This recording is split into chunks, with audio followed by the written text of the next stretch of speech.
for a long time as we tried to rebuild Detroit. It was a pretty remarkable political moment, I thought. Okay, I get it. I get it now. Initially, I was not understanding what you were saying. Oh, I'm sorry. Did he? No. That's not you. That's me. That's my brain being lazy this morning.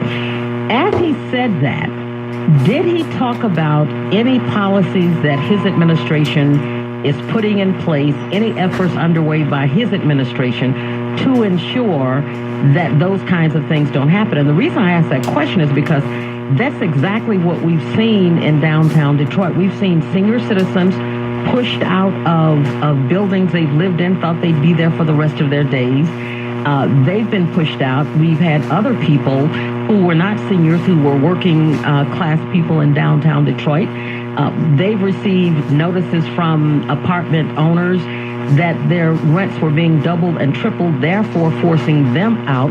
Did he at any time talk about what the Duggan administration is committed to doing to ensure that those kinds of things don't happen? Not in great detail, but he spoke directly to it. As a matter of fact, one of the slides on his slideshow was a horrifying picture of senior citizens walking out of their apartment building in downtown Detroit. And he held that up to shame all of us as a community. We can't let this happen again. This is wrong. And he committed that people who are developing downtown will not be allowed to move existing people out to make way for new people. Now, exactly how that would work out and what the specific policies are behind that, I didn't hear a whole lot of detail. And, obviously the devil is in the details. Yeah, that's pretty interesting, simply because it's already happened and it is continuing to happen. Any new... and to your point, under his watch. Yes. Committed not to let it happen again, and we'll all have to hold him accountable for that. What about education? I can't recall a whole lot on education, except for the broader overlay that for years and years and years, people of Detroit, if they happen to be of color, had to live in certain areas, and those areas, as you know, many of them were wiped out by so-called urban development. And that there's been a steady decline in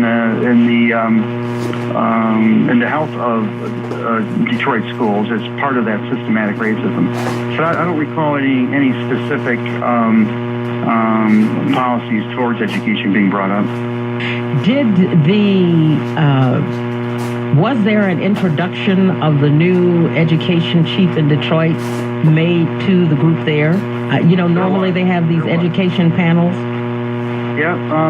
First, Superintendent Vitti made it a point to spend a lot of time in the hallways and in the restaurants, meeting a lot of people here. Matter of fact, I had breakfast with him on Wednesday morning and was very impressed. And he was on the panel, the first panel on the first day. They put him on that panel, and he pretty much stole the show because everybody's trying to get a feel for what he's going to do and how he's going to do it. So he played a pretty significant role up here.